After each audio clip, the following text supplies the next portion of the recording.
Alright, fellas, welcome to the first part of the run and shoot ebook. This is going to be the base, the foundation for everything that we're doing out of run and shoot. You're going to want, for the most part, you're going to absolutely need two very good shifty receivers in the slot. These two are going to be very important to this offense. We're going to scheme a lot around the things that they are able to do. You're going to want to have guys that have the rack ability if you can, or just guys that are good with the ball in their hands after they catch it regardless. Ignore the audibles. The audibles I use now are actually the bubble screen, levels, PAFL stretch, and curl flat corner. So those are going to be your audibles. We're going to come out every snap in the 0-1 trap. And the 0-1 trap and the bubble screen are going to work hand in hand. We're pretty much going to treat them as though they're one play. So you're going to look at the numbers. You want to look at where the defenders are relative to your offensive linemen and relative to the three receiver side. If you have an advantage in the middle of the field, you run the trap. If you have an advantage to the three receiver side, you run the bubble.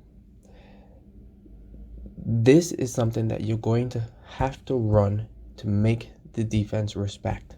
Once you make them respect it, the things that they have to do, the adjustments they have to make in order to try to stop these two plays are what's going to set up everything else we do. So make sure you set this foundation. Now, quite often what you're going to see is people are going to default to man defenses because it's a bubble screen. You want to make sure all three of these guys are accounted for. Well, we have PAFL stretch. We have three routes that beat man very easily in PAFL stretch. We also have a fourth, which will be that outside release streak. If it gets pressed, it also beats man.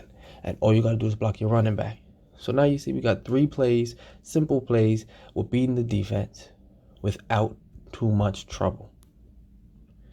What's next? What do we do when we face a zone?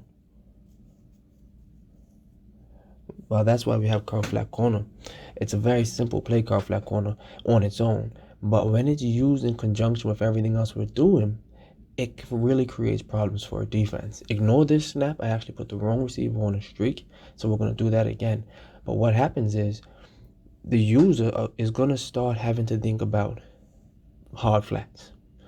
So if he's putting the outside receiver on the hard flat, that corner route's going to get open. If he's putting one of his vert hooks or another zone that should be in the middle of the field on a hard flat, he's jumping out to the right immediately. That streak is something that you can quick throw if that zone is vacating that area. If the user's chasing the bubble screen and he takes a full step thinking it's the bubble screen, but you actually got the streak, again, you're going to beat the user right up the field. And if it's just a stock cover too, and the streak is unaccounted for, then you'll be able to beat him there as well.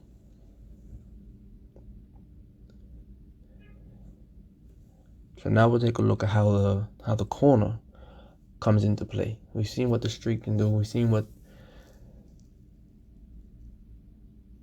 has to be done in order to adjust to it. And there you go. See, you got a light box?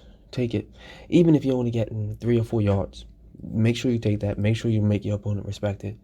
Here you go again. You can do the bubble screen, throw it.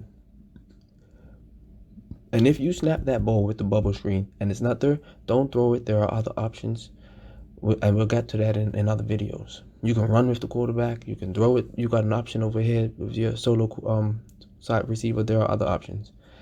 But if you look against the stock cover 3 now, that corner gets wide open. So you see stock cover 2, the streak gets wide open. Stock cover 3, the corner gets wide open. However, you're not going to see too many of those stock looks because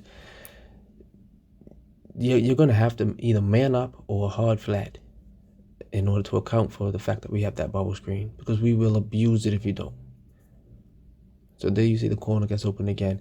I used a deep dig to the solo receiver there. You can do whatever you like with the solo. I like to keep him on a drag because I think the user has so much work to do on the right side of the field that he can't be in the area to defend the drag. So I like having that quick drag read. But again, play around with it. Do what you want with it.